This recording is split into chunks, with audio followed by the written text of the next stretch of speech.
दोस्तों आज हम सॉल्व करने जा रहे हैं थर्ड सेमेस्टर का प्रीवियस पेपर। सब्जेक्ट होगी हमारी शैक्षिक मूल्यांकन, क्रियात्मक शोध एवं नवाचार। वेलकम टू वाह गुरुजी। दोस्तों तो चलिए चलते हैं अपने पहले क्वेश्चन की ओर। पहला क्वेश्चन कह रहा है मूल्यांकन वह प्रक्रिया है जिसके द्वारा शिक्षक एवं छात्र यह निर्णय करते हैं कि शिक्षण लक्ष्यों को प्राप्त किया जा रहा है या नहीं। यह परिभाषा है। तो यह परिभाषा जो है क्रानबैक की है और यह कई बार पूछी गई है, तो दोस्तों इसको ध्यान रखिएगा। दूसरा क्वेश्चन है मापन होता है, तो आपका मापन जो होता है वो मात्रात्मक होता है।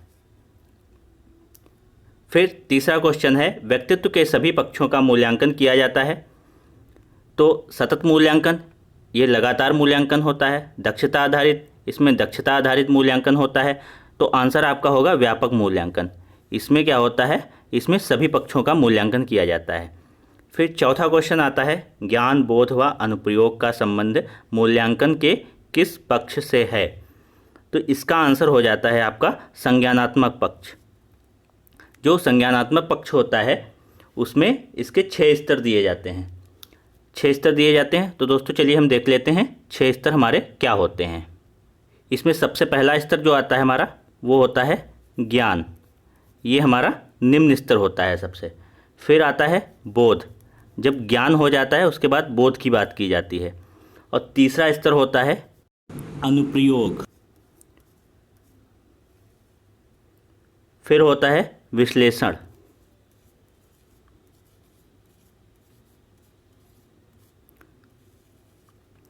फिर संश्लेषण।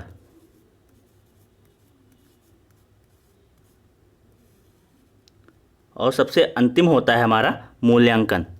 ये हमारा होता है उच्च स्तर। उच्च स्तर या निम्न स्तर करके भी क्वेश्चन पूछा जाता है। तो निम्न स्तर हमारा होता है ज्ञान और उच्च स्तर होता है हमारा मूल्यांकन। अब आइए देखते हैं अपना पांचवा क्वेश्चन।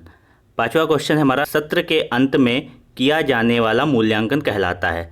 सतत जो हमेशा चलता रहता है। दक्षता आधारित, ये दक्षता आधारित होता है। तो इसमें हो जाएगा वार्षिक मूल्यांकन। ये जो है सत्र के अंत में किया जाने वाला मूल्यांकन होता है। छठा है प्रायोगिक मूल्यांकन होता है। तो ये प्रायोगिक मूल्यांकन किस में होगा, विज्ञान, भूगोल और कृषि में, क्योंकि हिंदी और इतिहास या दर्शन शास्त्र में प्रायोगिक नहीं होता है। सातवां क्वेश्चन है उत्तम परीक्षण की विशेषता नहीं है। वैधता, विश्वसनीयता, वस्तुनिष्ठता, ये सभी उत्तम परीक्षण की विशेषताएं होती हैं। तो बची कौन सी हमारी, कठोरता।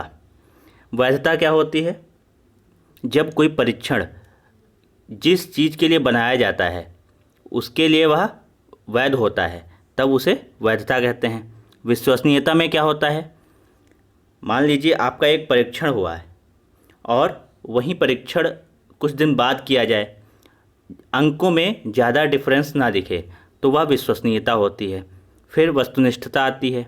वस्तुनिष्ठता में क्या होता है, जो परीक्षण लिया गया है, किसी छात्र का वो परीक्षण कोई भी चेक करे, उसमें कोई अंतर ना आए मार्क्स में। जैसे मान लीजिए कोई निबंध लिखता है, निबंध कोई चेक करेगा तो उसके हिसाब से कुछ मार्क्स देगा, कोई चेक करेगा तो कुछ मार्क्स देगा। लेकिन जो आपके ऑब्जेक्टिव टाइप के क्वेश्चंस होते हैं उसका एक ही आंसर होता है, वो कोई भी चेक करे आंसर सेम होगा, अर्थात अंक भी सेम मिलेंगे। वहाँ पे बात आती है वस्तुनिष्ठता की। तो चलिए देखते हैं आठवां क्वेश्चन। छात्रों के प्रारंभिक ज्ञान का मूल्यांकन किया जाता है। प्रारंभिक ज्ञान का मूल्यांकन किससे करते हैं, रचनात्मक मूल्यांकन से। नवां क्वेश्चन है छात्रों की रुचियों, संवेग एवं मनोवृत्तियों से संबंधित मूल्यांकन का पक्ष कहलाता है। ये आपका भावात्मक पक्ष में आएगा। कौशलात्मक से इसमें कोई मतलब नहीं है। संज्ञानात्मक, ज्ञानात्मक पक्ष होता है, ये ज्ञान से इसमें कोई लेना देना नहीं है। रुचियों, संवेग और मनोवृत्तियाँ ये आपका भाव से रिलेट करती हैं, तो इसमें हो जाएगा भावात्मक पक्ष। फिर आता है 10th, ब्लूप्रिंट का संबंध है।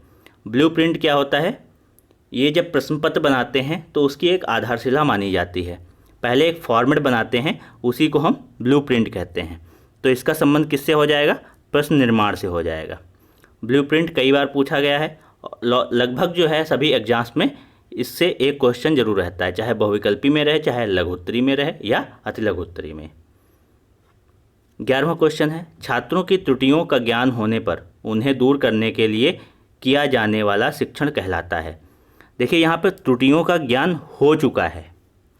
जब त्रुटियों का ज्ञान हो चुका है तब हम क्या करेंगे, उपचारात्मक शिक्षण करेंगे।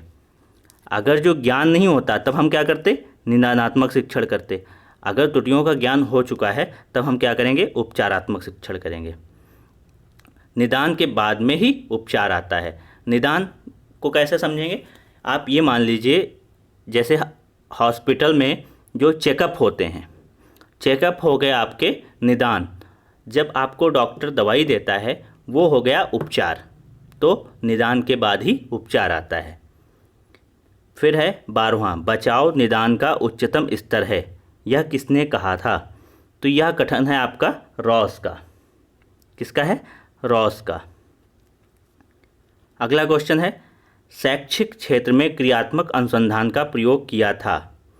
ये किया था स्टीफन एम कोरे ने। वहाँ क्वेश्चन है, कार्य क्षेत्र से संबंधित समस्या के कारणों को जानने व समाधान हेतु किया जाने वाला शोध कहलाता है। कौन सा शोध होता है, क्रियात्मक शोध। यही आपके सिलेबस में है और यही पूछा जाता है। 15वां क्वेश्चन है, शैक्षिक उद्देश्यों के अनुसार प्रश्नों के पक्ष होते हैं। शैक्षिक उद्देश्यों के अनुसार कितने पक्ष होते हैं, 4 होते हैं। कौन कौन से, ज्ञान, बोध और प्रयोग। चौथा होता है कौशल।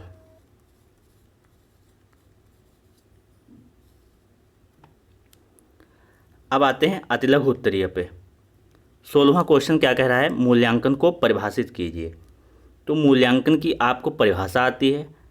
वैसे तो एक एक परिभाषा हर एक टर्म की आपको याद करनी होगी। आप वो याद कर लेंगे तो बहुत ही आसानी होगी। या तो सीधे सीधे परिभाषा पूछ लेता है कि ये किसकी परिभाषा है, तो हो सकता है वहीं वाली आ जाए, या पूछ लेता है जैसे ये पूछा गया है, मूल्यांकन को परिभाषित कीजिए, तो आप वहाँ पर इनके अनुसार करके परिभाषा लिख देंगे। अगर आपको नहीं याद है परिभाषा तो आप अपने शब्दों में मूल्यांकन को परिभाषित कर सकते हैं, उसको डिटेल में बता सकते हैं। अब यहाँ अतिलघु उत्तरीय है तो सिर्फ इसकी परिभाषा लिख देंगे, काम हो जाएगा। आपको मैं एक परिभाषा बताता हूँ डांडेकर के अनुसार। मूल्यांकन हमें यह बताता है कि बालक ने किस सीमा तक किन उद्देश्यों को प्राप्त किया है। बहुत ही छोटी परिभाषा है, इसे आप आसानी से याद कर सकते हैं।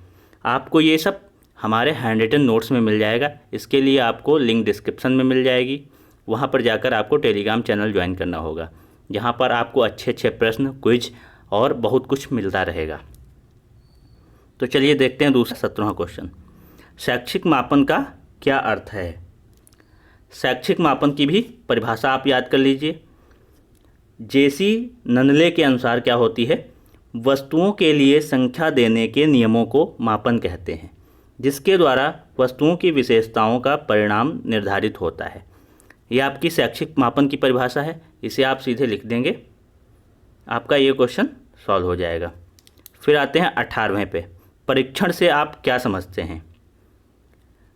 परीक्षण से आप क्या समझते हैं, इसको कैसे करेंगे, जो आप कार्य कर रहे हैं उसके मापन के लिए हम परीक्षण की आवश्यकता होती है हमें, कि हम जो कार्य कर रहे हैं उसके उद्देश्यों की पूर्ति हो रही है या नहीं हो रही है। तो इसको परिभाषित करके कैसे लिखेंगे, मानव व्यवहार की विभिन्नताओं का यथार्थ मापन तथा मूल्यांकन इस साधन या उपकरण के द्वारा किया जाता है, उसे क्या कहते हैं, परीक्षण कहते हैं। या आप कोई और भी परिभाषा इसमें लिख सकते हैं। ये ध्यान रखिएगा, 1 नंबर का क्वेश्चन है, बहुत ज़्यादा नहीं लिखना है आपको, परीक्षण पूछा गया है, इसी से रिलेट करके आपको बस इसकी एक परिभाषा लिख देनी है। फिर 19वां क्वेश्चन है, मूल्यांकन के 2 प्रमुख पक्षों का उल्लेख कीजिए। क्या हो जाएंगे, ज्ञानात्मक पक्ष, भावात्मक पक्ष। एक पक्ष और कौन सा होता है आपका, कौशलात्मक पक्ष होता है।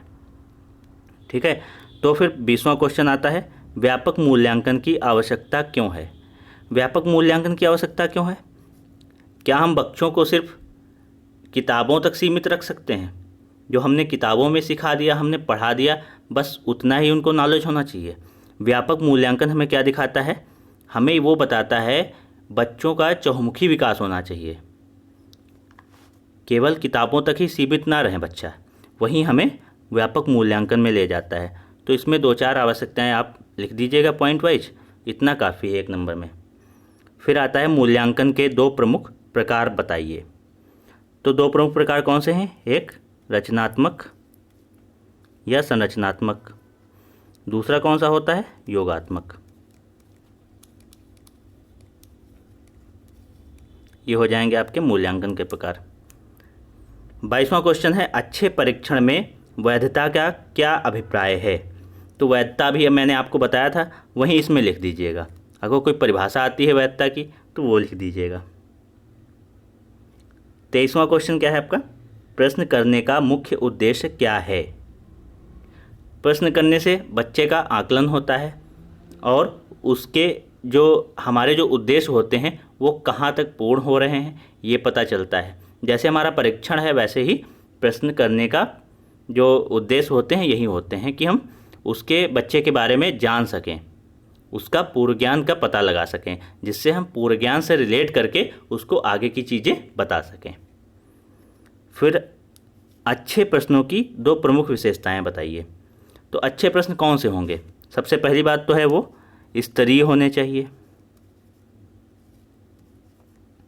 स्तरीय का अर्थ है जैसे 5th का क्वेश्चन है तो 5th के लेवल से होना चाहिए। ऐसा नहीं है कि बहुत इजी हो जाए या हार्ड ही बना दिया जाए, कि आगे के स्तर के अनुसार बना दिया जाए।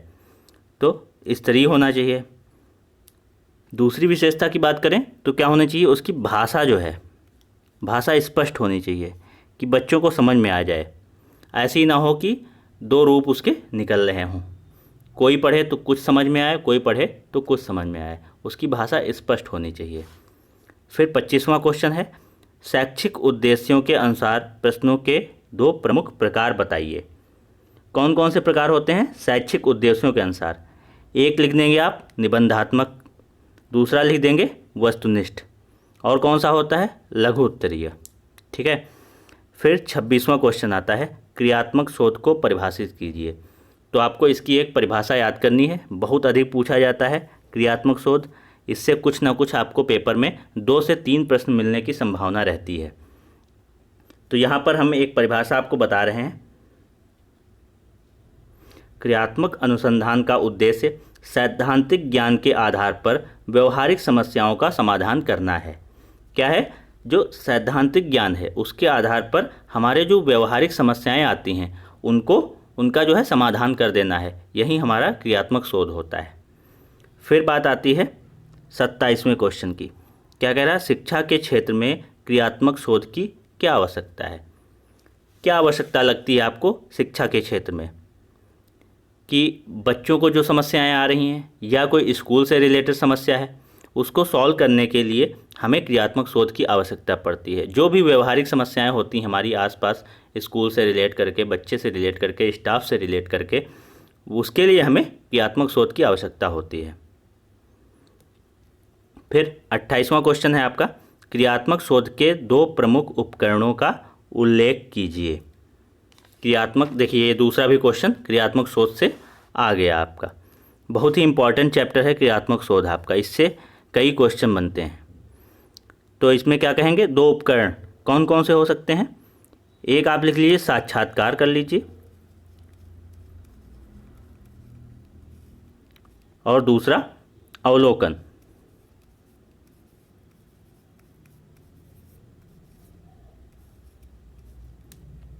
फिर 29वां क्वेश्चन है, क्रियात्मक शोध में परिकल्पना का क्या अर्थ है?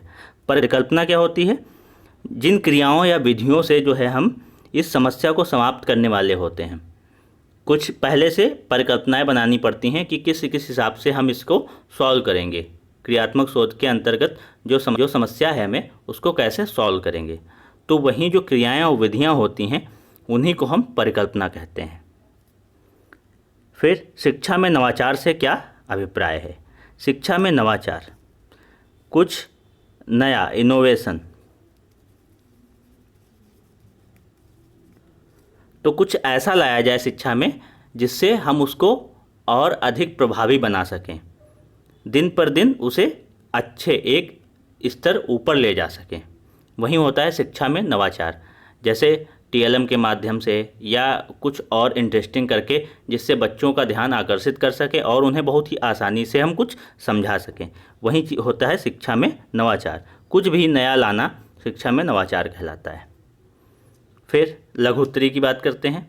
31वां क्वेश्चन है, मूल्यांकन की अवधारणा को स्पष्ट कीजिए। तो मूल्यांकन की अवधारणा में क्या करेंगे, मूल्यांकन को थोड़ा सा इसको एक्सप्लेन करेंगे, फिर इसकी एक परिभाषा लिख दीजिएगा। मैंने अभी परिभाषा बताई थी आपको मूल्यांकन की। फिर अगर जो मान लीजिए आपका आंसर छोटा हो रहा है, कुछ आपको लग रहा है, तो इसकी थोड़ी बहुत विशेषताएं लिख दीजिएगा, 1-2, क्योंकि लघुत्तरी है तो थोड़ा बहुत लिखना होगा इसमें। फिर 32वां क्वेश्चन है आपका, मूल्यांकन का क्या उद्देश्य होता है।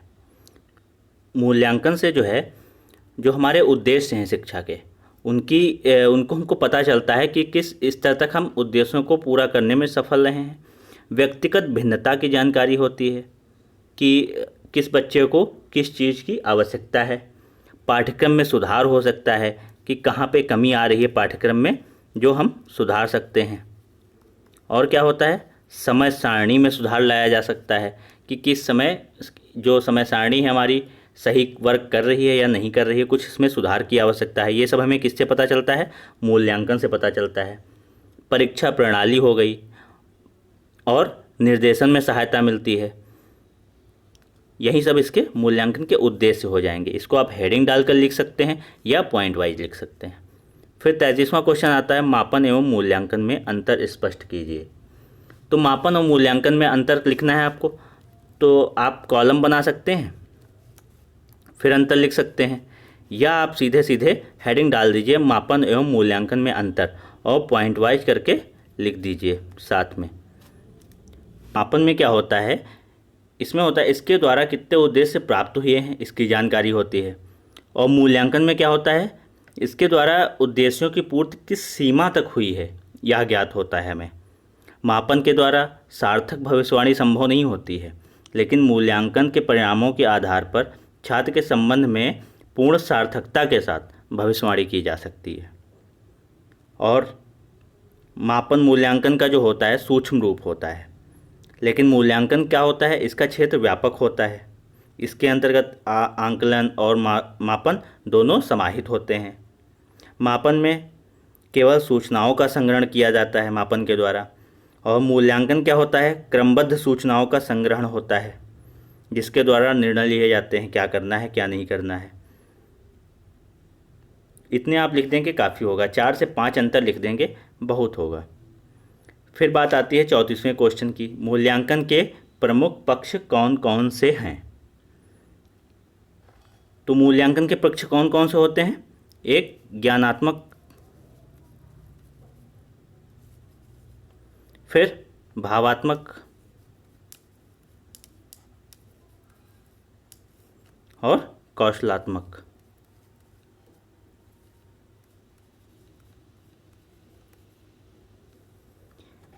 अब ये लघुत्तरी में आया है आपको, तो इतना लिख के तो छोड़ नहीं देना है। तो आपको क्या करना है, ज्ञानात्मक पक्ष के जो उद्देश्य होते हैं, भावात्मक के जो उद्देश्य होते हैं और कौशलात्मक के जो उद्देश्य होते हैं, उनको भी डिफाइन करना होगा। ये सब आपको हम नोट्स में प्रोवाइड करा देंगे। फिर 35वां क्वेश्चन है, सतत एवं व्यापक मूल्यांकन का क्या आशय होता है। सतत का आशय है लगातार, कंटिन्यू।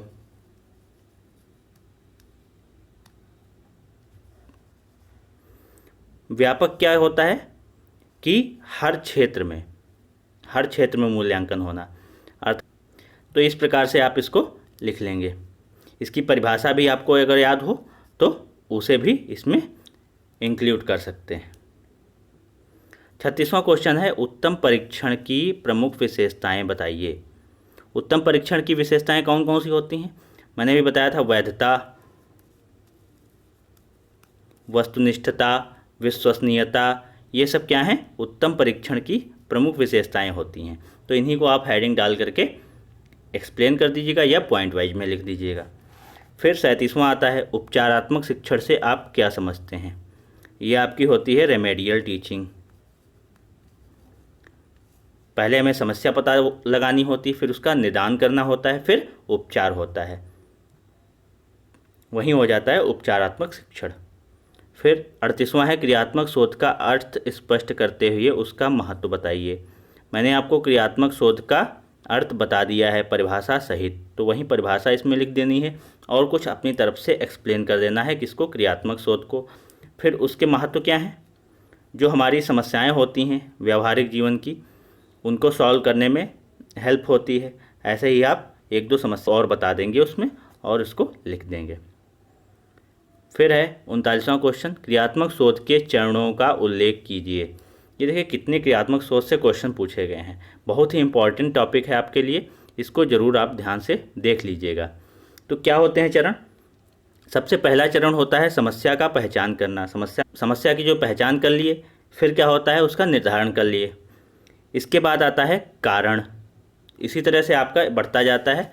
कारण के बाद क्या होता है, उद्देश्यों की पहचान करनी होती है।